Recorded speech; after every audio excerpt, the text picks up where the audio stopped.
새로 시작할 수 있는 기회입니다. 인간이 인위적으로 만든 것도 아닌데 이렇게 날과 일수가 두 번입니다. 어떻게 보면 하나님께서 우리에게 그것도 하나의 은혜로 주신 것이 아닌가 하는 생각을 해봅니다. 오늘 말씀을 보니까 이렇게 시작하고 있습니다. 만물의 마지막이 가까웠으니. 한 해를 시작한 것이 엊그제 같습니다. 근데 벌써 한 달이 거의 지나가면서 벌써 세 번째 주일입니다. 전도서 3장 1절에 보니까 범사에 귀환이 있고 천하 만사가 다 때가 있나니 날 때가 있고 죽을 때가 있으며 심을 때가 있고 심은 것을 뽑을 때가 있으며. 이렇게 우리가 시간을 카운트하는 것은 우리의 삶에도 시작이 있고 마지막이 있음을 알게 합니다. 우리의 삶의 마지막이 찾아오면 우리는 심판대 앞에 서게 됩니다. 물론 우리는 예수님을 믿음으로 말미암아 이미 구원을 받았습니다. 우리의 모든 죄를 사함 받았습니다. 그러므로 우리가 심판대 앞에 설 때는 결코 정죄함이 없다고 성경은 말씀하고 있습니다. 그러나 우리가 명심해야 할 사실이 있습니다. 우리는 하나님의 청지기입니다. 그러므로 우리는 주인이신 하나님 앞에 결산해야 한다는 것입니다. 그때 하나님은 각 사람에게 그 행하신 대로 보응하십니다. 충성한 자에게는 하나님은 상급으로 허락하실 것입니다. 성경에서 말씀하는 구원은 단순히 죄 사함 받는 것만을 뜻하는 것은 아닙니다. 구원은 여기에 더해서 새롭게 변화된 삶을 의미합니다. 십자가 뒤에 부활이 따라왔듯이 마찬가지로 죄사함 뒤에는 거듭남, 곧 새롭게 다시 태어남이 있어야만 하는 것입니다. 오늘 말씀은 구원받은 우리에게 세 가지를 명하고 있습니다. 그것은 기도하라, 사랑하라, 봉사하라 말씀하고 있다는 것입니다. 말씀에 따라 우리의 삶이 변화되어 마지막 때 우리 모두 하나님께로부터 칭찬과 상이 있기를 예수님의 이름으로 축원합니다. 첫 번째로 우리는 기도해야만 합니다. 오늘 말씀 7절 말씀해 보니까 만물의 마지막이 가까웠으니 그러므로 너희는 정신을 차리고 근신하여 기도하라. 만물의 마지막이 가까웠습니다. 그러므로 우리는 기도해야만 합니다. 이 성경 원어에 보면 이 기도하라 이 단어가 복수형으로 사용되었습니다. 복수는 단수보다 많습니까? 적습니까? 많습니다. 이것은 매일 기도하는 것을 말씀합니다. 우리는 마지막을 생각하며 많이 기도해야만 합니다. 늘 기도해야만 합니다. 쉬지 말고 기도해야만 합니다. 물론 우리가 시간을 정해놓고 마음과 몸을 다해서 기도할 수도 있지만 생활 가운데 틈틈이 우리 주님의 이름을 부르면서 주님, 하나님, 아버지 부르면서 짧게 기도할 수 있습니다. 기도해야 한다는 것입니다. 우리가 기도하기 위해서 먼저 정신을 차려야만 합니다. 정신이 흐릿해서는 기도할 수가 없습니다. 일단 정신이 차려지면 그 다음에는 근신해야만 합니다. 근신은 무엇입니까? 삶과 모든 것에 조심하는 것입니다. 왜? 마음이 뺏기면 또다시 그릇된 일에 정신을 뺏겨버리기 때문입니다. 오늘 말씀을 기록한 베드로에게는 뼈아픈 기억이 있습니다. 게세마네 동산에서 예수님은 그에게 거듭해서 말씀하셨습니다. 시험에 들지 않게 깨어 기도하라. 따라서 베드로는 정신을 차리고 근신하여 기도해야 마땅했습니다. 그러나 베드로는 정신을 차리지도 않았고 근신하지도 않았습니다. 그는 잠에 빠져서 기도하지 않았습니다. 그러다가 그는 시험에 들었습니다. 예수님이 잡히실 때 그는 예수님을 버리고 도망쳤습니다. 예수님이 신문 받으실 때 그는 뒤이어 예수님을 3번 부인했습니다. 베드로전서 5장 8절에 보니까 근신하라 깨어라 너희 대적 마귀가 오는 사자같이 두루다니며 산길자를 찾나니 정신을 차리고 근신하며 기도해야 한다고 말씀하고 있는 것입니다. 아니면 마귀의 시험에 빠지고 맙니다. 바로 베드로 자신이 이 말씀에 대한 증인이며 증거입니다. 성경을 보면 졸다가 시험에 든 경우가 몇몇 등장하고 있습니다. 구약 성경에 나오는 삼손은 드릴라의 무릎을 베고 열심히 자다가 머리털이 밀리고 두 눈이 뽑히는 그러한 상황까지 처했습니다. 신약 성경에 나오는 청년 유두보는 사도 바울이 말씀을 전할 때 말씀을 듣지 않고 졸다가 3층에서 떨어져 죽고 말았습니다. 반대로 성경에 보면 기도해서 승리한 경우들도 있습니다.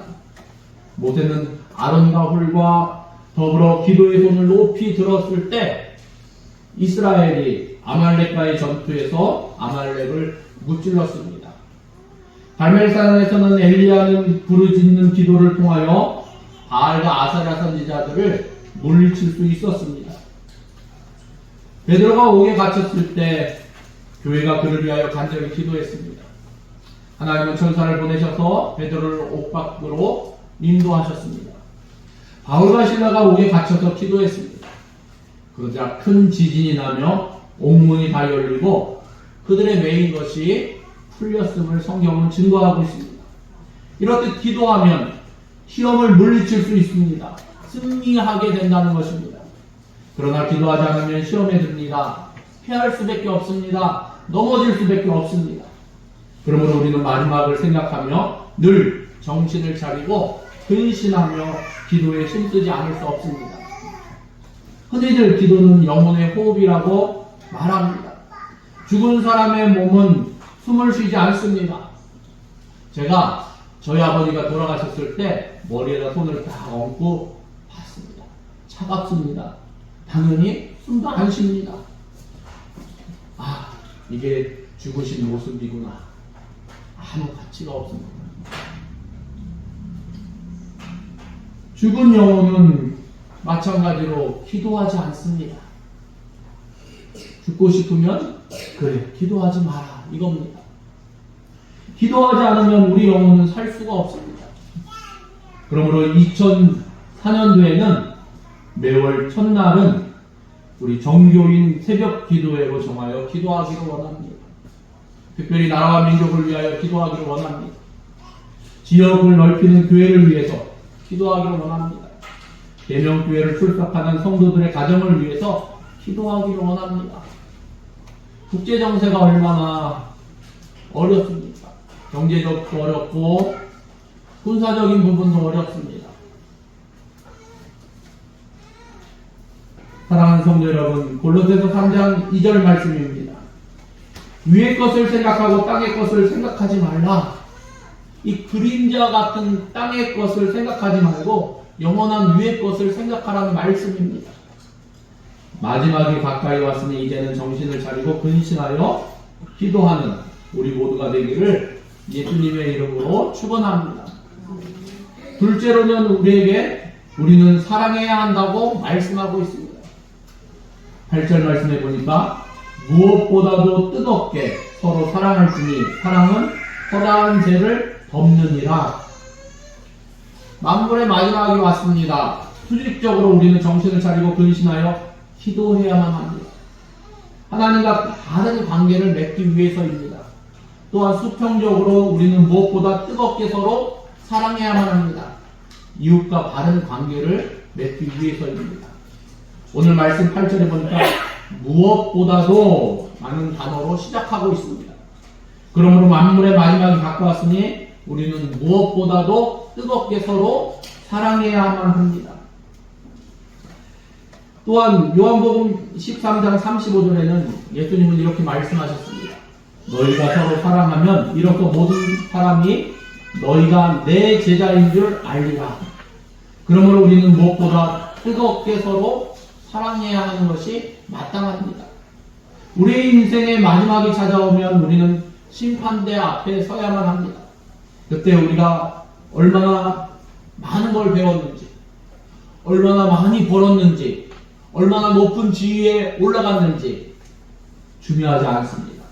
예수님은 우리가 예수님의 제자로서 얼마나 서로 많이 사랑했는가 그것을 결산하십니다. 그러면 우리는 무엇보다 서로 사랑하되 뜨겁게 서로 사랑해야만 합니다. 죄송합니다. 제가 감기 기운이 약간 있어서. 고린도전서 13장 4절에서 7절 말씀에 보면 이 뜨겁게 사랑함이 어떤 것인가 우리에게 설명해 주고 있습니다. 이 고린도전서 13장은 사랑장입니다. 4절부터는 사랑에 대해서 설명하고 있습니다. 사랑은 오래 참고, 사랑은 온유하며 시기하지 아니하며, 사랑은 자랑하지 아니하며, 교만하지 아니하며, 무례히 행하지 아니하며, 자기 유익을 구하지 아니하며, 성내지 아니하며, 악한 것을 생각하지 아니하며, 불의를 기뻐하지 아니하며, 진리와 함께 기뻐하고, 모든 것을 참으며, 모든 것을 믿으며, 모든 것을 바라며, 모든 것을 견디느니라. 그런데 이 사랑을 설명하는 단어들 모두가 동사형으로 되어 있습니다. 사랑은 형용사가 아니라 동사입니다. 다시 말해서 사랑은 감정이 아니라는 것입니다. 이 동사로 이루어졌다는 건 무엇입니까? 동사는 하는 겁니다. 의지를 이루는 행동을 나타내는 것이 사랑입니다. 그러면 왜 우리는 무엇보다 뜨겁게 서로 사랑해야만 합니까? 8절 말씀 후반부에 보니까 그 이유가 기록되어 있습니다. 사랑은 허다한 죄를 덮느니라. 사랑은 허다한 죄를 덮기 때문에 우리는 무엇보다도 뜨겁게 서로 사랑해야 한다고 말씀하고 있는 것입니다. 베드로가 예수님에게 물은 적이 있습니다. 형제가 내게 죄를 범하면 몇 번이나 용서하여 주리이까? 일곱 번까지 하오리이까?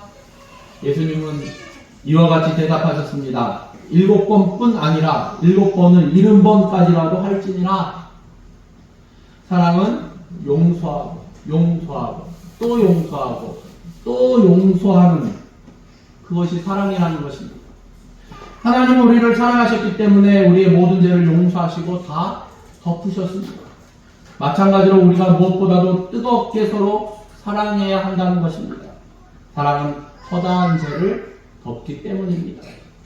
하나님 앞에 범죄하지 않는 인생이 없습니다. 서로 미워하며 서로 죄를 들춰내면 예수님의 몸인 교회가 흔들립니다. 예수님의 몸인 교회가 든든히 서려면 교회의 지체들인 우리가 무엇보다도 뜨겁게 서로 사랑해야 한다는 것입니다. 왜냐? 사랑은 허다한 죄를 덮기 때문입니다.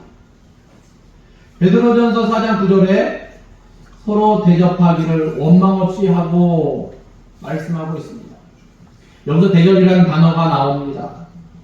이것은 나그네를 사랑하라는 말씀입니다. 가까운 이웃도 사랑해야 하지만 처음 보는 낯선 사람도 사랑해야 함을 말씀하시는 것입니다. 가까운 이웃이실 경우는 그 사람을 사랑하는 일은 그의 죄를 용서하고 덮어주는 것입니다. 그러나 처음 보는 낯선 사람일 경우에는 그의 잘잘못에 대해서 아는 바가 없습니다. 따라서 낯선 나그네를 사랑하는 일은 그를 대접하는 것뿐이 없다는 것입니다. 베드로전서 1장 1절 말씀에 지금 베드로는 이 베드로전서를 여러 곳에 흩어진 나그네들에게 편지하는 서신입니다. 당시에는 박해를 피해서 흩어진 나그네들도 있었습니다. 또한 복음을 전하기 위해서 흩어진 나그네들도 있었습니다. 따라서 베드로는 그들에게 서로 대접하기를 원망 없이 하라고 말씀하고 있는 것입니다. 서로 대접하기를 기쁨으로 하라는 말씀입니다. 왜냐하면 마가복음 9장 41절 말씀과 같이 물 한 그릇을 대접하면 소자에게 물 한 그릇을 대접하면 예수님께서 그것을 기억하여 갚아주신다고 말씀하셨기 때문입니다. 요한 3서를 보면 사도 요한이 가이오를 칭찬하는 말씀이 나옵니다. 5절 말씀에 사랑하는 자여 내가 무엇이든지 형제 곧 나그네 된 자들에게 행한 것은 신실한 일이니 그들이 교회 앞에서 너의 사랑을 증언하였느니라. 나그네 된 자들이 찾아올 때마다 이 가룟은 그들을 원망 없이 대접했습니다. 가룟은 그들 모두를 친형제처럼 따뜻하게 대했습니다. 그러기에 그들 모두가 하나같이 교회 앞에서 그들이 가룟에게서 받은 사랑을 기쁨으로 증언했습니다. 사랑하는 성도 여러분, 첫째 되는 계명이 무엇입니까? 하나님을 사랑하라는 말씀입니다. 하나님을 온전히 사랑하면 저절로 우리의 마음은 하나님께로 향할 것입니다. 그러다 보면 저절로 우리는 정신을 차리고 근신하여 늘 하나님께 기도하는 것입니다. 둘째 계명은 무엇입니까? 이웃을 사랑하는 것입니다. 이웃을 뜨겁게 사랑하면 자연스럽게 우리는 가까운 이웃의 허다한 죄를 덮게 될 것입니다. 더불어 자연스럽게 우리는 낯선 나그네도 원망 없이 기쁨으로 대접하게 될 것입니다. 만물의 마지막이 가까웠습니다. 정신을 차리고 근신하여 기도하시기 바랍니다. 무엇보다도 뜨겁게 서로 사랑하시기 바랍니다. 가까운 이웃은 허물을 덮어주고 낯선 사람은 기쁨으로 대접하시기 바랍니다. 그러므로 마지막 때 우리 주님 앞에 섰을 때 하나님께로부터 칭찬받을 수 있는 우리 모두가 되기를 예수님의 이름으로 축원합니다. 세 번째로는 우리에게 봉사해야 한다는 것입니다. 10절 말씀해 보니까 각각 은사를 받은 대로 하나님의 여러 가지 은혜를 맡은 선한 청지기 같이 서로 봉사하라 말씀하고 있습니다. 각각 은사를 받은 대로 은사의 다양성과 아울러 은사의 출처를 밝히고 있는 말씀입니다. 우리 몸에는 여러 다양한 지체가 있습니다. 각 지체들마다 하는 기능이 있습니다. 예로 눈으로는 보고 귀로는 듣습니다. 또한 다른 지체는 다른 기능을 합니다. 고린도전서 12장 21절 말씀과 같이 눈이 손들어 쓸데없다 하거나 또한 머리가 발더러 쓸데가 없다고 하지 못합니다.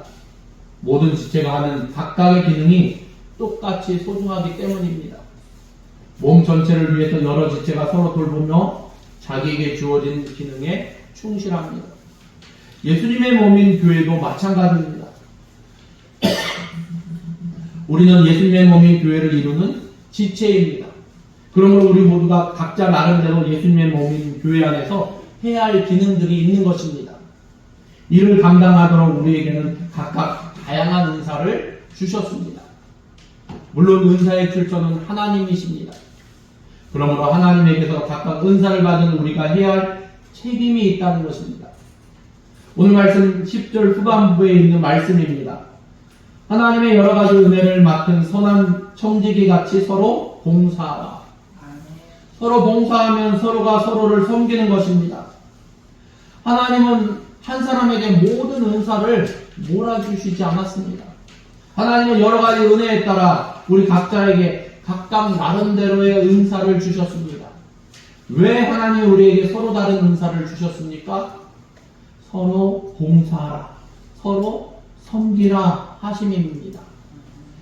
눈이 보이는 것은 눈 자신을 위한 것이 아닙니다. 눈이 보이는 것은 발의 안전, 또 몸의 안전한 곳으로 걸어가게 함입니다. 발이 걸어가는 것도 발 자신을 위할 뿐만 아니라 안전하게 걸어가야지 자신을 돌이켜 보아야만 합니다. 무슨 말입니까? 회개해야 한다는 것입니다. 만물의 마지막이 가까웠습니다. 그러므로 각각 은사를 받은 대로 하나님의 여러 가지 은혜를 맡은 선한 청지기 같이 서로 봉사해야 한다는 것입니다. 그래야 인생의 마지막이 왔을 때 하나님께로 칭찬받을 수 있는 것입니다. 오늘 말씀 11절 말씀해 보니까 만일 누가 말하려면 하나님의 말씀을 하는 것 같이 하고 누가 봉사하려면 하나님이 공급하시는 힘으로 하는 것 같이 하라. 이는 범사에 예수 그리스도로 말미암아 하나님의 영광을 받으시게 하려 함이니 그에게 영광과 권능이 세세 무궁하도록 있느니라. 아멘. 우리는 하나님에게서 각각 은사를 받은 청지기입니다. 오늘 말씀은 하나님이 각자에게 주신 다양한 은사들을 크게 두 가지 범주로 나누어서 결론 짓고 있습니다. 만일 누가 말하려면 이는 우리의 말과 관련된 은사입니다. 그리고 그 외의 모든 은사를 가르쳐 누가 봉사하려면, 즉 우리의 손으로 하는 봉사나 또는 구제와 같이 우리의 물질로 섬기는 사역 등을 지칭하는 것입니다. 목회자나 혹은 구역장이나 주일학교 교사에게는 말하는 은사가 주어졌습니다. 이들이 교회에서 말할 때는 오늘 말씀에 빗대어 이야기하면 하나님의 말씀을 한 것 같이 해야 한다고 말씀하고 있습니다. 세상 지식이나 자기 견해를 말해서는 안 됩니다. 성경에 기록된 하나님의 말씀을 순전하게 전해야만 합니다. 교회 안에서 말하는 은사가 아닌 다른 은사를 받은 사람들이 더 많을 것입니다. 이들이 봉사할 때는 하나님이 공급하시는 힘으로 하는 것 같이 해야 한다고 말씀하고 있습니다. 자신의 힘으로 해서는 안 됩니다. 겸손하게 하나님을 의지하여 하나님이 공급하시는 힘으로 해야 하는 것입니다. 물질로 봉사할 때도 마찬가지입니다. 자기 것으로 한다는 태도를 가지면 안 됩니다. 모든 것은 하나님께로 말미암았습니다. 그러므로 드릴 힘을 주신 하나님께 감사하며 즐거운 마음으로 하나님의 손에서 받은 것으로 하나님께 드리듯이 해야 하는 것입니다. 사랑하는 성도 여러분, 우리가 기도하며 사랑하며 봉사하는 궁극적인 목적이 있습니다. 오늘 11절 하반절 말씀해 보니까 이는, 우리 다 같이 한번 읽어볼까요? 이는 11절 하반절 말씀입니다. 이는 범사의 예수 그리스도로 말미암아 하나님의 영광을 받으시게 하려 함이니 그에게 영광과 권능이 세세에 무궁하도록 있느니라. 아멘. 우리가 기도하며 살아가며 봉사하면 예수님의 몸인 교회가 평안한 가운데 든든히 서면서 교회의 머리이신 예수님이 영화롭게 되십니다. 그 결과 기도와 사랑과 봉사의 범사에 예수 그리스도로 말미암아 하나님이 영광을 받으시게 되는 것입니다. 그러므로 저와 여러분이 많이 기도하며 뜨겁게 사랑하며 겸손하게 봉사하시기 바랍니다. 그러므로 우리 모두 예수님의 몸인 교회를 평안한 가운데 든든히 세우고 교회의 머리이신 예수님을 영화롭게 하며 또한 예수 그리스도로 말미암아 하나님의 영광을 받으시게 하시기 바랍니다. 그리고 우리 모두가 하나님께로부터 칭찬과 산이 있기를 예수님의 이름으로 축원합니다. 기도하시겠습니다. 하나님 감사합니다. 하나님, 기도하라, 사랑하라, 봉사하라. 하나님, 만물의 마지막이 가까웠으니 기도하라고 말씀하셨고 사랑하라고 말씀하셨고 봉사하라고 말씀하셨는데, 하나님, 우리가 경각심을 가지고 긴장하고 하나님 앞에 설 수 있기를 원합니다. 하나님, 우리가 항상 믿음을 가지고 신앙생활을 하지만 때로는 느긋하게, 때로는 하나님이 계신지 안 계신지 헷갈려 하면서 주님 앞에 설 때가 있음을 고백합니다. 그러나 내가 믿는, 우리가 믿는 하나님은 지금도 역사하고 계시고 지금도 살아서 우리와 함께 하심을 고백합니다. 하나님, 하나님께서 말씀하셨사오매 우리가 기도하고 사랑하고 봉사하는데 이를 통하여 하나님 앞에 영광 되어질 수 있도록 인도하시고 이를 통하여 예수 그리스도가 영화롭게 되는 그러한 은혜를 체험할 수 있도록 하나님 우리를 다스리시고 또 우리 안에 이것을 감당할 수 있는 열정과 행함을 허락하여 주시옵소서. 그리하여 주님의 몸된 교회를 든든히 세워갈 수 있는 하나님의 자녀들 될 수 있도록 하나님 인도하여 주시옵소서. 모든 것을 주님께 의뢰드리며 예수님의 이름으로 기도드립니다. 아멘.